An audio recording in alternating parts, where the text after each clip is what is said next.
Assalamualaikum warahmatullahi wabarakatuh. Selamat datang di channel Galeri Ilmu. Dengan ilmu semua menjadi lebih mudah. Kali ini kita akan membahas video pembelajaran bab 3 kelas 7 dengan tema semua bersih hidup menjadi nyaman. Namun sebelumnya silahkan like, subscribe dan juga bagikan video ini agar bermanfaat untuk semua orang. Nah, anak-anak yang Bapak banggakan, dalam sebuah hadis dikatakan anna dopatu minal iman. Kebersihan itu sebagian daripada iman. Hadis riwayat Muslim. Hadis tersebut menegaskan betapa pentingnya kebersihan bagi orang yang beriman. Orang akan disebut beriman kalau ia peduli dengan kebersihan. Kebersihan merupakan salah satu kebutuhan pokok yang tidak bisa dihindari dalam kehidupan sehari-hari. Tidak akan terwujud kenyamanan tanpa adanya kebersihan. Kebersihan di sini meliputi diri sendiri, pakaian, lingkungan, dan lainnya. Islam menaruh perhatian sangat tinggi pada masalah kebersihan atau kesucian, baik kebersihan dari najis maupun kebersihan dari hadas. Pada bagian ini, kalian akan mempelajari tentang ketentuan-ketentuan dari kebersihan itu. Nah, anak-anak yang Bapak banggakan, mari kita pelajari tentang toharoh. Tahukah kalian apa itu toharoh? Apakah kalian sudah terbiasa melakukan toharoh? Toharoh artinya bersuci dari najis dan hadas. Najis adalah kotoran yang menjadi sebab terhalangnya seseorang untuk beribadah kepada Allah SWT. Sedangkan hadas adalah keadaan tidak suci pada diri seorang muslim yang menyebabkan ia tidak boleh sholat, tawaf, dan lain sebagainya. Toharoh meliputi dua hal, yaitu toharoh dari najis dan toharoh dari hadas. Toharoh dari najis maksudnya adalah membersihkan sesuatu dari najis. Ada 3 macam najis, yaitu najis mukhaffafah, najis mutawasitoh, dan najis mughalladhah. Najis mukhaffafah adalah najis yang ringan, seperti air seni bayi laki-laki yang belum berumur 2 tahun dan belum makan apapun kecuali air susu ibu. Cara menyucikannya sangat mudah, cukup dengan memercikan atau mengusap air yang suci pada permukaan yang terkena najis. Najis mutawasitoh adalah najis pertengahan. Contoh najis ini adalah darah, nanah, air seni, tinja, bangkai binatang, dan sebagainya.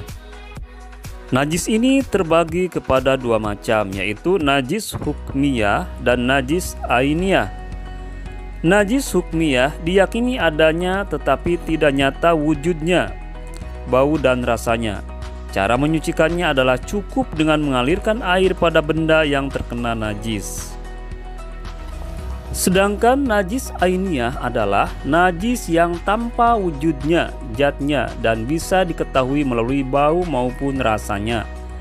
Cara menyucikannya adalah dengan menghilangkan zat, rasa, warna, dan baunya dengan menggunakan air yang suci. Najis mughalladhah. Najis mughalladhah adalah najis yang berat. Najis ini bersumber dari anjing dan babi.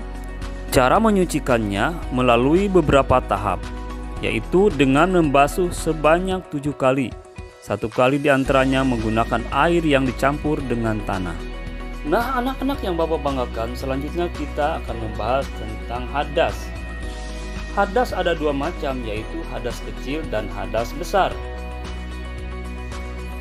Dikatakan hadas kecil apabila melakukan salah satu dari 4 hal, yaitu yang pertama, keluar sesuatu dari kubul, kemaluan, dan dubur. Kedua, hilang akal. Contoh, tidur. 3. Bersentuhan kulit antara laki-laki dan perempuan yang bukan muhrim. Dan yang keempat, menyentuh kubul atau kemaluan dan dubur dengan telapak tangan. Cara menyucikan hadas kecil dengan berwudu apabila tidak ada air atau karena sesuatu, maka bisa dengan tayamum. Nah, bagaimana dengan hadas besar? Kita terkena hadas besar apabila melakukan salah satu dari 6 perkara, yaitu yang pertama, berhubungan suami istri. Yang kedua, keluar mani. Ketiga, haid, menstruasi. Keempat, melahirkan. kelima nifas, dan yang keenam meninggal dunia. Cara menyucikannya adalah dengan mandi wajib, yaitu membasahi seluruh tubuh dari ujung rambut sampai ujung kaki. Apabila tidak ada air atau karena sesuatu hal, maka bisa dengan tayamum. Masalah hadas besar bagi perempuan menjadi sangat penting dan menarik untuk dipelajari.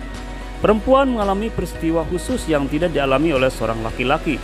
Seorang perempuan mengalami peristiwa haid, nifas, dan terkadang istihadah. Darah yang keluar dari rahim perempuan ada beberapa macam. Ada yang dinamakan haid, nifas, dan istihadah. Pertama, darah haid, yaitu darah yang keluar daripada perempuan saat kondisi sehat. Adapun ciri-ciri secara umum adalah kental, hangat, baunya kurang sedap, hitam, merah tua. Kemudian berangsur-angsur menjadi semakin bening. Kalau kamu sudah mengalami haid, maka bersyukurlah. Itu artinya organ-organ kewanitaanmu sudah berfungsi secara normal. Kapan seorang perempuan mengalami haid? Sebagian perempuan ada yang sudah mengalami haid saat mulai berumur 9 tahun. Namun rata-rata mereka mengalami pada usia belasan tahun. Berapa lama masanya haid? Masa haid minimal adalah sehari semalam.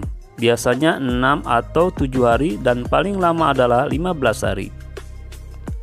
Kalau setelah 15 hari darah masih terus keluar, maka darah itu merupakan darah istihadah atau penyakit. Apabila kalian ada yang mengalami kondisi ini, segeralah berkonsultasi dengan dokter. Perlu diingat bahwa perempuan yang sedang haid tidak boleh melaksanakan sholat, puasa, membaca dan menyentuh memegang Al-Quran, tawaf, berdiam diri di masjid, berhubungan suami istri, dan cerai dari suami. Yang kedua, darah nifas, yaitu darah yang keluar sesudah melahirkan setelah kosongnya rahim dari kehamilan. Yang ketiga, darah istihadah, yaitu darah yang keluar tidak pada hari-hari haid. Dan nifas karena suatu penyakit. Darah istihadah ada 4 macam, yaitu 1. Keluar kurang dari masa haid, 2. Keluar lebih dari masa haid, 3. Keluar sebelum usia haid atau setelah masa menopause. Yang keempat, keluar lebih lama dari maksimal masa nifas. Seorang perempuan yang mengeluarkan darah istihadah tetap harus melaksanakan kewajiban sholat dan puasa. Apabila hendak sholat, maka bersihkanlah darah itu, pakailah pembalut, kemudian ambillah air wudhu.